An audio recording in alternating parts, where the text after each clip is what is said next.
É um dos projetos de engenharia mais ambiciosos do mundo.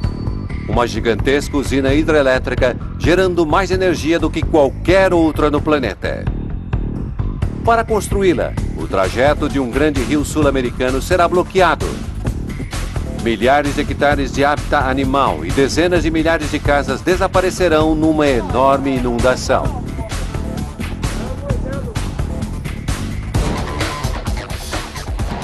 $40 mil operários vão enfrentar temperaturas escaldantes, a ameaça constante de grandes inundações e catástrofes em potencial.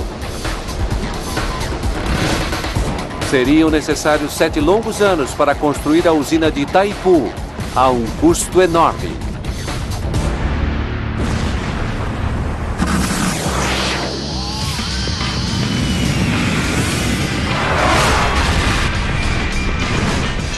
Obras incríveis. Itaipu. O rio Paraná, com 4 mil quilômetros de extensão, é o segundo maior rio da América do Sul, superado apenas pelo Amazonas. Em parte de seu trajeto, o rio define a fronteira entre Brasil e Paraguai. Aqui, o caminho do rio é interrompido por uma estrutura construída pelo homem. A usina de Itaipu. É a maior usina hidrelétrica do mundo, produzindo 90 mil gigawatts todos os anos, o suficiente para abastecer a cidade de Londres durante 3 anos.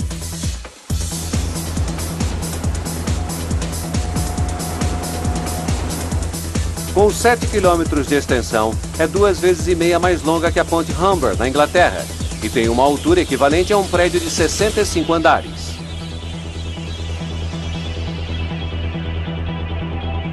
Ela retém uma quantidade de água 950 vezes o tamanho de Hyde Park, em Londres.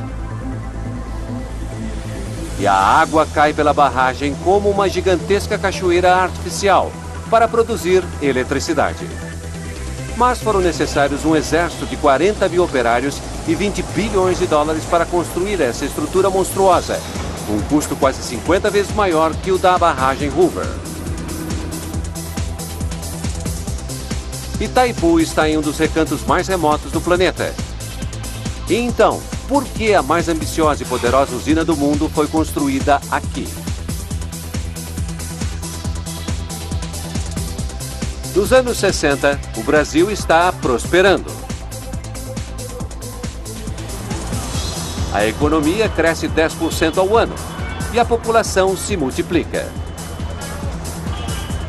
Em 3 décadas, a população brasileira atingirá 170 milhões de habitantes e o país se tornará um dos 10 mais populosos do mundo. E isso certamente vai gerar uma demanda enorme por energia. O governo precisa encontrar, então, uma forma de atender à futura demanda energética da população ou haverá uma crise econômica.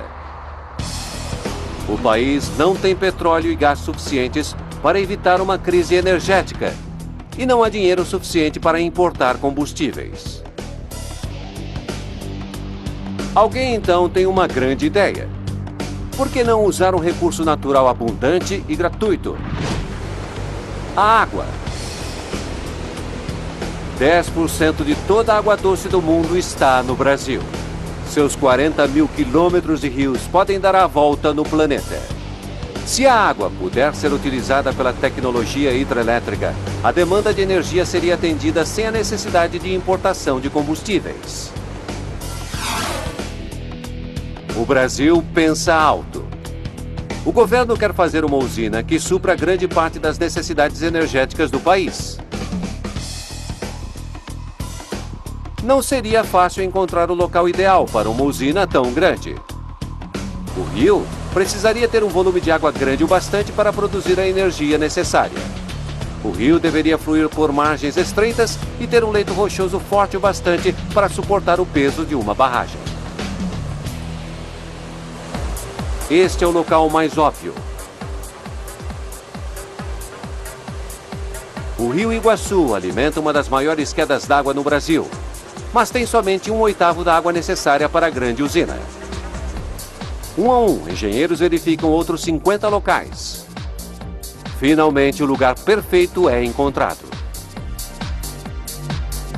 O Rio Paraná é o 7º maior do mundo e tem um volume d'água 4 vezes maior que o Rio Colorado nos Estados Unidos. Em um local chamado Itaipu, o rio flui através de uma profunda garganta submersa. Levantamentos geológicos confirmam que o leito é capaz de suportar um enorme peso. Para os engenheiros, é perfeito. Mas há um grande obstáculo.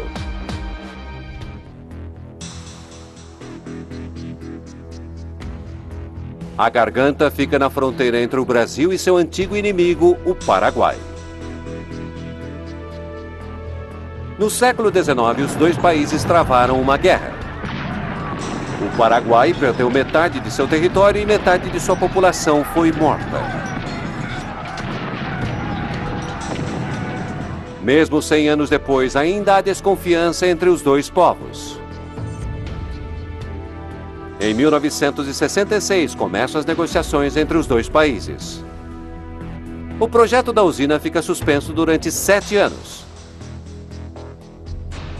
Mas, no fim, a possibilidade de um vasto suprimento de energia se mostra irresistível. Em 26 de abril de 1973, Brasil e Paraguai assinam um tratado. A usina de Itaipu recebe, então, a luz verde. Se tudo for como planejado, este projeto vai superar alguns dos maiores projetos de barragens do mundo. A usina será 18 vezes mais longa que a barragem Hoover e 9 vezes mais pesada. Mas, acima de tudo, produzirá 6 vezes mais eletricidade.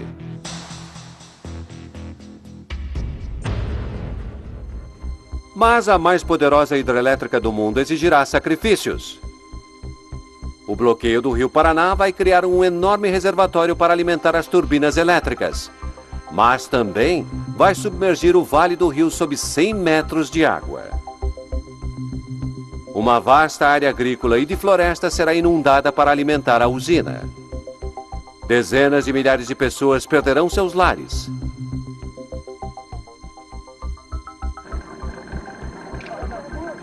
E os habitats de milhares de espécies de animais desaparecerão para sempre quando o projeto de Itaipu chegar a um ponto sem volta. Um enorme canal será escavado através da margem rochosa. Sua função será desviar temporariamente o rio do canteiro de obras da usina. Com 2 quilômetros de comprimento e 80 metros de profundidade, será o maior canal artificial já construído. Se a construção falhar, todo o projeto estará condenado. –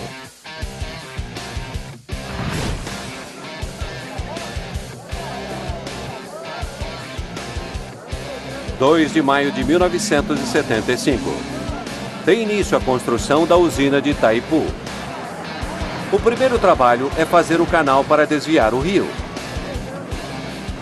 Serão necessários 3 anos usando explosivos, escavadoras mecânicas e força bruta para escavar através da rocha.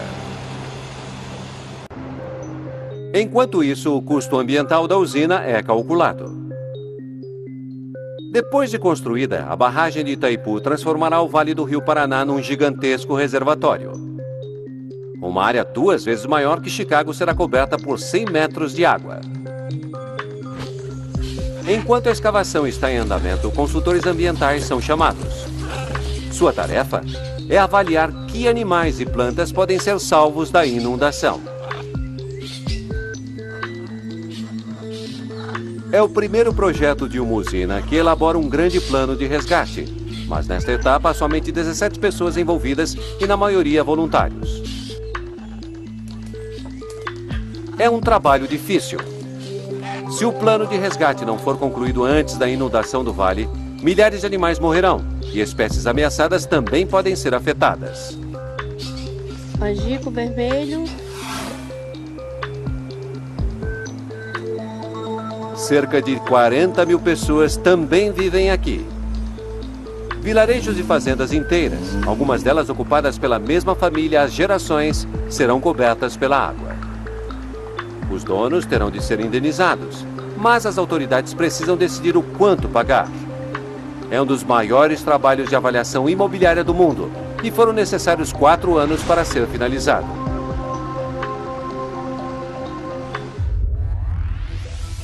3 anos após o início das escavações, os engenheiros estão prontos para demolir os selos de concreto do canal e dar um novo rumo ao Rio Paraná. 8 da manhã de 20 de outubro de 1978. Cargas de dinamite são colocadas nas 2 extremidades do canal. Se a explosão danificar o canal, o projeto sofrerá um atraso de anos.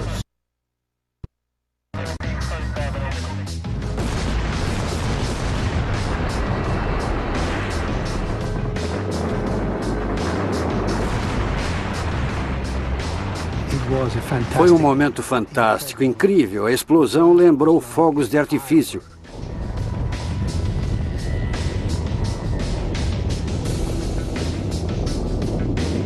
O poderoso Rio Paraná invade seu novo caminho. Foi um enorme feito. Os engenheiros de Itaipu haviam alterado o trajeto de um dos maiores rios da América do Sul. A avaliação das casas, fazendas e terras que serão inundadas está finalmente terminada. As autoridades ficam sabendo que antes de submergirem a área, terão de desapropriar 8.500 casas e fazendas. O custo será de $500 bilhão, sem contar os 20 bilhões que serão gastos na construção da usina. A maior parte das indenizações é aceita, mas alguns proprietários decidem recorrer ao Poder Judiciário.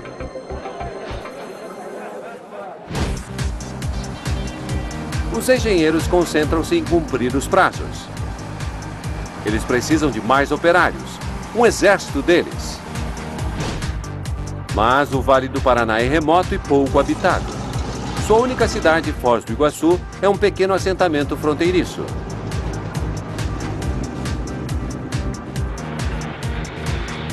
Os administradores do projeto trazem então dezenas de milhares de operários de todo o Brasil para a região.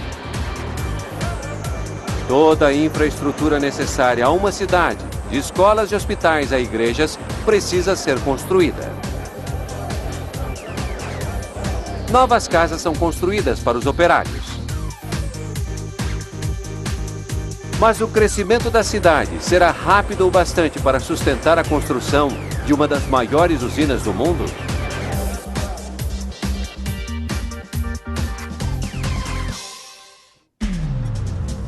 Todas as barragens são capazes de uma coisa: resistir à pressão da água no reservatório atrás delas. Quando a geografia permite, a barragem pode ser um simples muro ancorado nas rochas ao redor. Mas o terreno em torno de Itaipu não permite esse recurso e a barragem terá de contar somente com seu próprio peso. Os engenheiros chamam isso de barragem de gravidade. A ideia é fazer uma estrutura tão pesada que a água não consiga movê-la. Para funcionar, a barragem terá de pesar 61 milhões de toneladas. Mas a barragem só será boa se boa for sua fundação. Qualquer fraqueza poderá causar um desabamento, por isso um leito rochoso forte é fundamental. Um levantamento detalhado mostra que as fundações são sólidas. Além disso, os engenheiros têm uma ideia que poupará dinheiro. Uma barragem feita de concreto maciço iria pesar mais do que o necessário e acrescentaria gastos que poderiam ser evitados. A solução é fazer então uma barragem oca. Uma barragem oca pode ter uma base mais larga com a mesma quantidade de concreto. As paredes têm uma inclinação menor, transferindo a pressão da água para a base, onde a estrutura é mais forte. Além disso, equipamentos geradores de energia podem ser instalados dentro da barragem.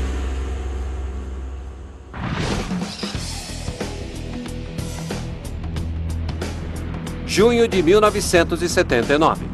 Os preparativos para a barragem principal estão em andamento e tudo está indo bem.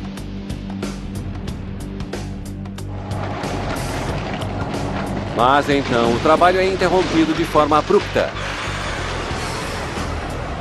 Há um problema com o leito. É uma notícia desastrosa. Embora o levantamento geológico tenha confirmado a qualidade do leito, os engenheiros encontram uma camada de rocha fraca, como um dente podre a 20 metros de profundidade. Eles temem que não suporte o peso da barragem. Se continuarem a construção, a barragem poderá desabar.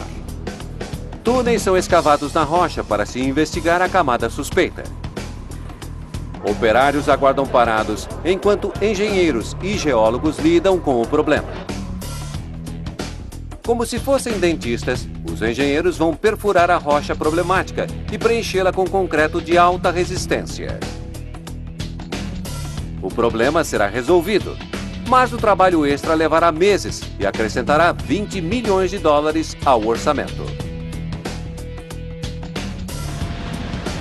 Ao mesmo tempo, o trabalho nas paredes centrais da barragem continua. São construídos 18 blocos de concreto, cada um deles 4 vezes mais alto que a Estátua da Liberdade de Nova York. Cada bloco é moldado separadamente. Enormes estruturas de aço são erguidas para receber o concreto e mantidas no lugar até a secagem. Com a construção chegando ao fim, ambientalistas se concentram em retirar a vida selvagem. Eles esperam salvar 30 mil animais, levando-os a novas áreas ou santuários. O objetivo é resgatar o maior número de animais possível antes da inundação.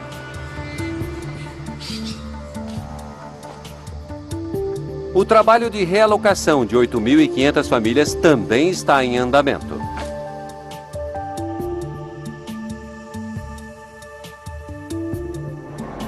Indenizações são acertadas em longas negociações ou judicialmente. Alguns recebem dinheiro, outros uma propriedade similar em outro local.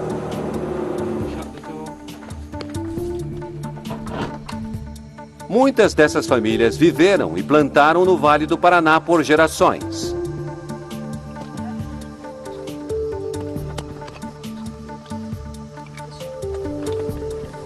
É um momento desolador quando deixam seus lares para sempre.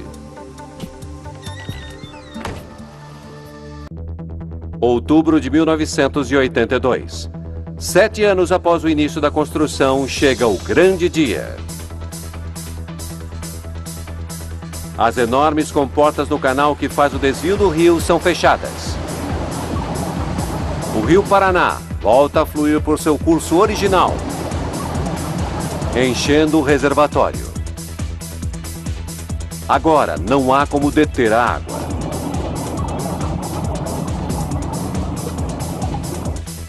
À medida que a água sobe, uma pressão cada vez maior é aplicada nas enormes muralhas de concreto. O reservatório levará 14 dias para encher até sua profundidade final de 100 metros. À medida que o nível da água sobe, pequenas ilhas de terra se destacam na superfície. Em poucas horas, elas desaparecerão para sempre.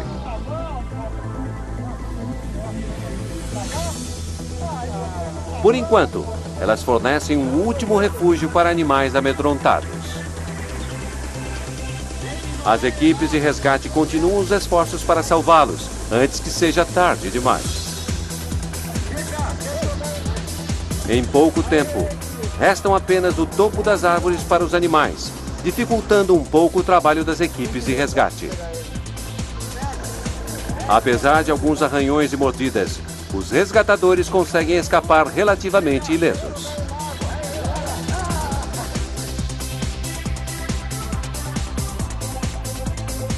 Em 2 semanas, o nível da água sobe e um vasto trecho do Vale do Paraná é perdido para sempre.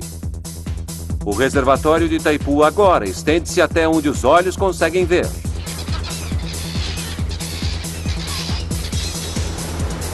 Ao longo dos 9 anos seguintes é realizada a etapa final de Itaipu.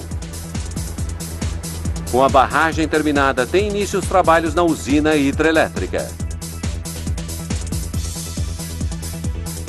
São erguidos 18 tubos gigantes para direcionar a água às turbinas, cada um deles com a altura de um prédio de 30 andares. As turbinas pesam 800 toneladas, o equivalente a 2 aviões jumbo. São tão grandes que foram fabricados veículos especiais para transportá-las. No centro de cada turbina há um rotor, que vai girar ímãs dentro de uma bobina de cobre para produzir eletricidade. Embora tenha mais de 16 metros de diâmetro, o rotor precisa ser instalado com uma precisão de 1/10 de milímetro.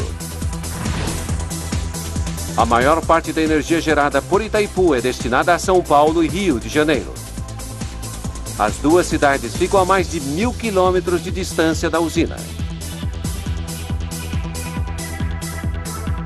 Uma grande rede de torres espalhadas pelo interior do país é então montada. As linhas elétricas da usina são longas o bastante para circundar o globo 1,5 vezes. Maio de 1984. Itaipu está prestes a cumprir seu objetivo e a produzir eletricidade pela primeira vez. É o momento pelo qual todos esperavam, o fim de 9 anos de trabalhos exaustivos. A água passa pelas comportas no topo da barragem, desce com força e gira as turbinas. Para os engenheiros e operários é um triunfo. Uma a uma, as turbinas ganham vida e em abril de 1991, Itaipu se torna a maior usina hidrelétrica do planeta, gerando eletricidade suficiente para acender 120 milhões de lâmpadas. Itaipu supra a demanda energética de 24 milhões de pessoas no Rio de Janeiro e em São Paulo. A eletricidade fluiu sem qualquer falha durante 10 anos. Atualmente, Itaipu continua sendo um feito extraordinário. É considerada uma das 7 maravilhas do mundo moderno e um milagre da engenharia. 90% da energia no Brasil é gerada por usinas hidrelétricas.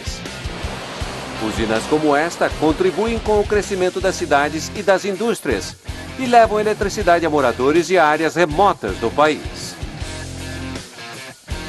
Mas a alta dependência de energia hídrica tem um preço. Em anos recentes, baixos índices pluviométricos reduziram a capacidade de geração das usinas, levando a cortes e ao racionamento de energia. Há uma consciência crescente dos efeitos ambientais potenciais de usinas hidrelétricas. Mas algum preço sempre será pago pela energia. Este vale inundado será um testamento à busca brasileira pela energia, pois os engenheiros esperam que Itaipu dure para sempre. Em julho de 2009, Brasil e Paraguai assinaram um acordo que permitiu ao Paraguai revender parte de sua energia. Os pagamentos então do Brasil ao Paraguai triplicaram.